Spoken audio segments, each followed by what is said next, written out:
Hello and welcome along to the Sports Express Show. Thank you so much for joining us today. We're going to turn our attention now to some motorsport as we are coming from the Silverstone Grand Prix, building up as well to the Barcelona Spanish Grand Prix that's going to be this Sunday.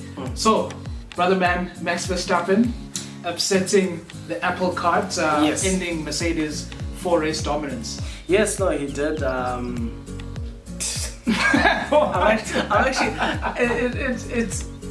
You're the only one that's not happy about this. Of course not. Why are you not happy, bruh? Look, it's good for the sports. No, it's great for the sports. Yeah, and and let's leave it at that. Max Verstappen won.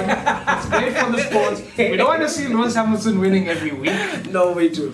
We don't. Well, I do. We don't. Look, but anyway, look, it's good for the sport on a serious note. It was a strategic masterclass from Red Bull. As a whole, as a team. As a team, and they got it over the line and they won and they ended that winning streak that Mercedes had. And and then Lewis Hamilton coming in second, and then our good pal Bottas coming in at third. It was a good race. It was a good race. It was a solid, good race. Problems as well for Mercedes with their tires. That's down to the team as well, and also Pirelli as well. Yeah. So but it was to be expected. Looking at the first leg, if you will, at Silverstone, there were problems, and I didn't think they would be able to eradicate them completely for the second leg. And that wasn't the case. Yes, they were much better. It wasn't anybody finishing the race on three wheels. But there were still some issues with tires. But look, take nothing away from the win with Red Bull and Max.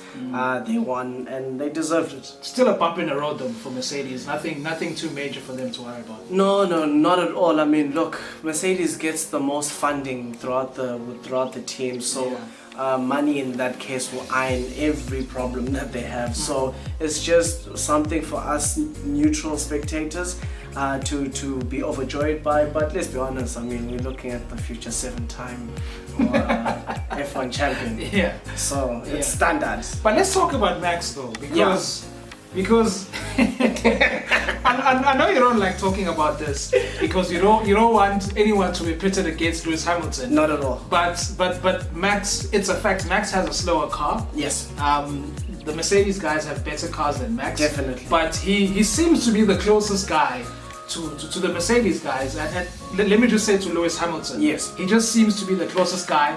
And with the resources that he has right now, so you can imagine if the tables were turned and he actually had a better car, and how close that would be.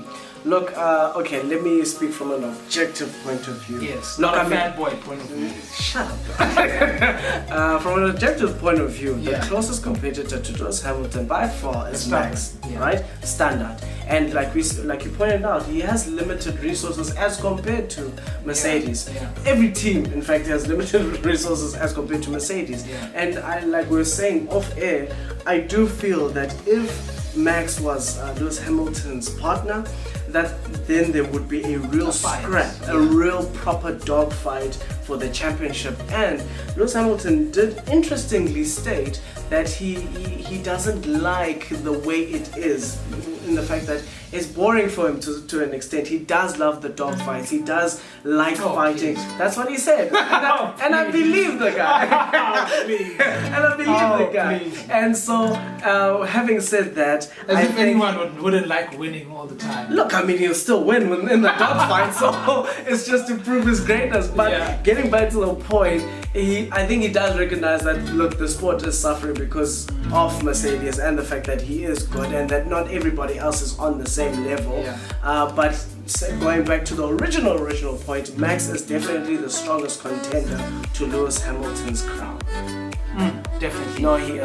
Charles Leclerc is still holding it down for Ferrari, and there's evident problems now between Ferrari and Sebastian Vettel, and there was even a scrap publicly between him and his team. So look, it is. He's obviously coming to the end of his time with Ferrari now, and it's not looking pretty at all. I just think everybody's just hurtful, bro. To be honest with you, when I say everybody, I mean Ferrari and Vettel. Yeah, so in that situation, it's like, hey, it's my last season, screw you. And this Ferrari's like, screw you too, kind of situation. That's what I'm getting. That's the feeling that I'm getting.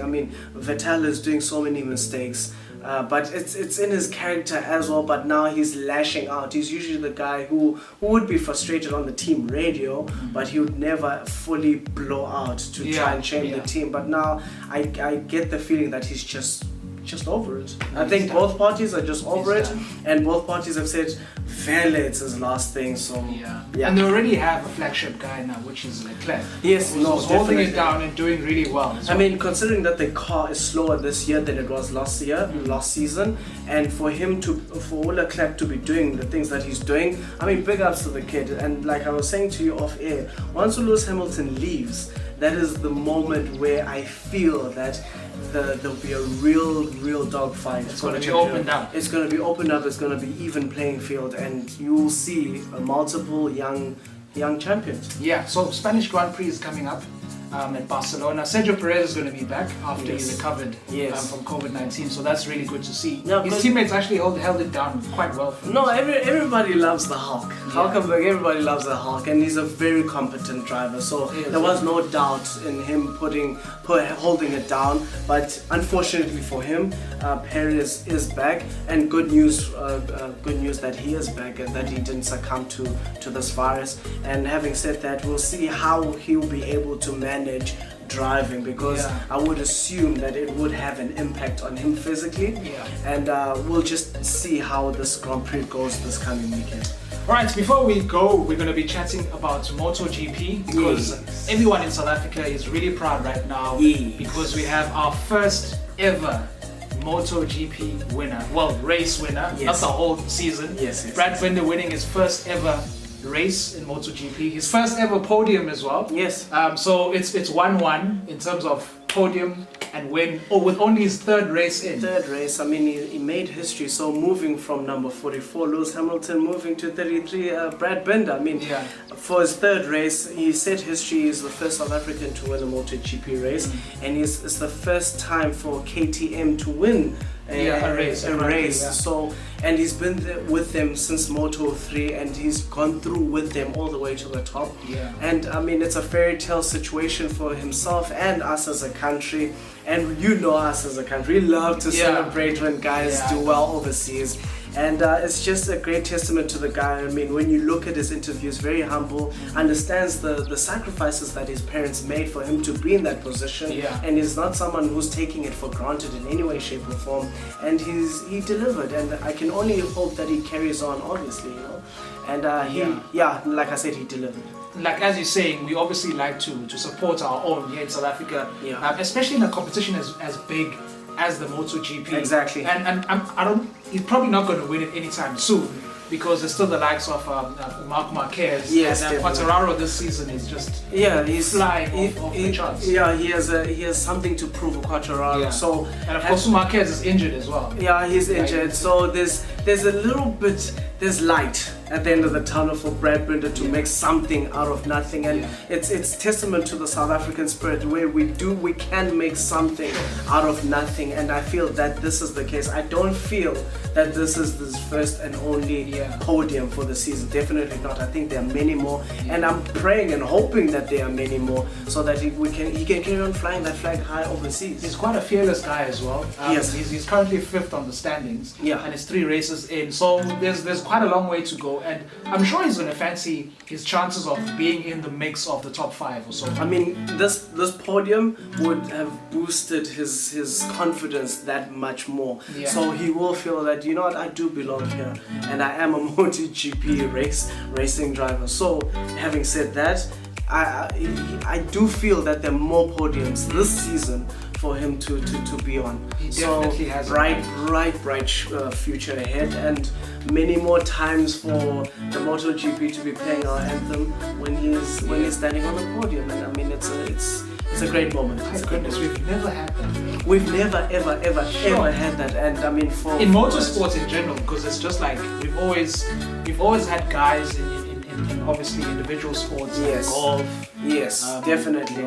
So having said that, MotoGP is the pinnacle. It's the Formula 1 of motorbikes, basically. It's just a pinnacle of bikes. in the motorsporting world, and for him to achieve that, it's no small feat. And I like his humility, paying tribute to his parents. I mean, the sacrifices that they made. And I was wondering to myself, did South Africa support him going overseas financially or any other way? Look, probably not. Probably not. I highly doubt it, and that's what it angers me a bit. I don't want to lie to you, because you don't support the people that have these big dreams, but once they do make it, you quick to claim them. And that's the irritating. But big ups to him. Nobody's forcing him to fly the South African flag. But he is, and he's a proud South African, and that's why I say big ups to him and his parents for taking that leap of faith and that sacrifice, because he was stating, look, for me, I was just racing around the world. I didn't understand the impact, but understanding it now that I'm older, he sees how much of a sacrifice his parents did, and for that I have no doubt we're looking at a multiple MotoGP winner, and hopefully one day he can be a champion. And of course we salute Brad Binder. We salute you, brother. Thank you very much for flying our flag high, and thank you guys for tuning in again, and we'll catch you again next time. Thank you and goodbye. Booyah.